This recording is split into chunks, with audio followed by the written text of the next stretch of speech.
Twongeye kubasuza nshuti bavandimwe ba Upana Media TV ibisanzwe rero twongeye kugaruka mu biganiro byacu twari tubageza amakuru atandukanye. Uyu munsi rero turi ku itariki 13 z'ukwezi kwa kabiri 2026. Uyu munsi tugiye kubageza amakuru y'imirwano ikomeye cyane, imirwano yabereye mu bice bya Minembwe cyangwa se mu nkengero za Minembwe, aho umwanzi yateye mu birindiro hafi ya byose hitwa za Rwitsankuku, Bidarombiri, Kuri .0, za hafi ya za Karingi, mu Bidegu, hose umwanzi yahagabye ibitero. Byari bimeze gute? Mu gitondo twababwiye ko Fardc ndetse n'ingabo Zabarundi zakoze ibitero bikomeye ku munsi w'ejo, ndetse bakaba barishimo n'abaturage, harimo n'umukecuru w'imyaka agera ku 100, bakaba baramusanze aho yarari cyangwa se aho yarenene guhunga, kuko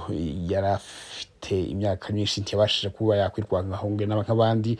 Ariko biravugwa ko ingabo z'Abarundi ndetse n'ingabo za Fardc mu by'ukuri mu kumwica bamwishe urubozo mu buryo bubabaje cyane. Mu by'ukuri ni ikintu gitangaje kandi gikomeye. Aya makuru rero ndaza kubabwira imvo n'imvano ya bino bintu n'inama ziri mu gutangwa muri iyi ntambara kugira ngo imirwano imere gutya.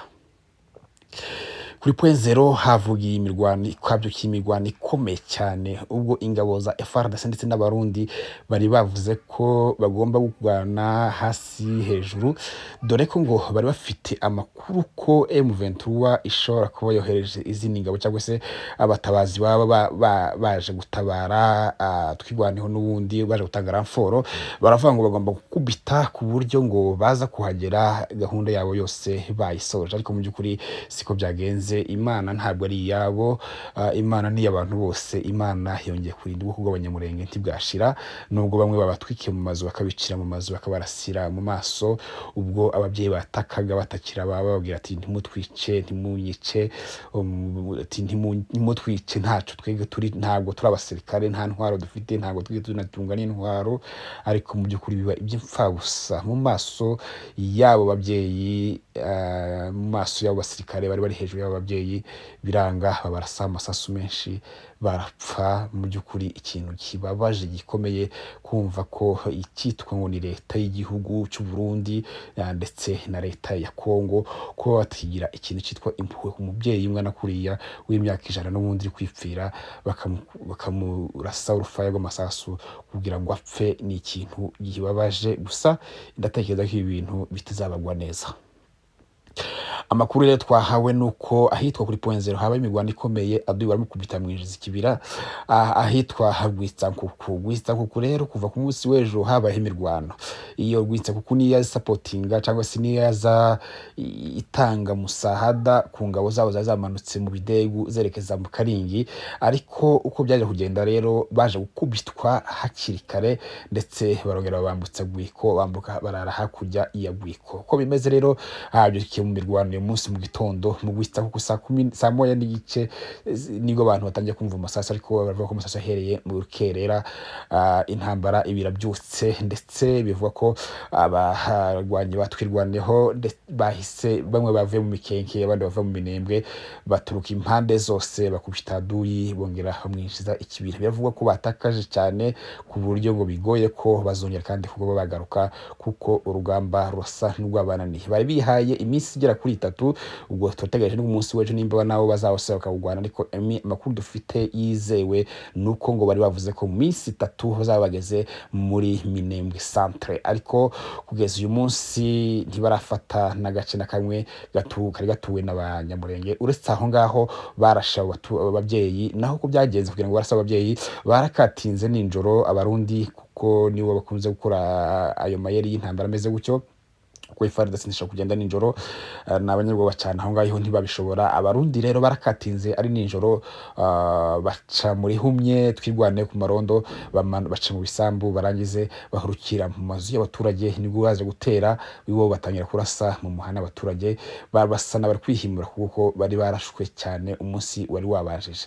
Rero kuva ku munsi w'ejo kugeza uyu munsi hari imirwano ikomeye cyane ikakaye iri guhuza abarwanyi ba AFC FARDC twigwaneho M23 ndetse n'ingabo za leta ya Repubulika ya Demokarasi ya Kongo ndetse n'iz'u Burundi akaba ziganjemo hariya. Rero kuri uyu munsi biravugwa ko ahitwa kuri point 0 harasiwe amadrone atatu ubwo yakoreshwaga mu kurasa ku baturage b'abanyamurenge batuye iwabo n'ubundi, kuko ni ibintu leta ya Kongo ivuga ko hari abanyamahanga cyangwa se ngo ari abanyarwanda bagomba kutusira mu gihugu cyabo, ariko abaturage bakaba barwanye bakigwana kugeza isaha umwanzi bakaba bamusubije inyuma. Intsinzi ikomeye cyane kuri twigwaneho yaje nyuma yaho intambara yimaze iminsi ibiri ikomeye cyane ku rwego abantu batabasha kubitekereza, ariko iyi ntambara yasize isomo rikomeye kuri Fardc.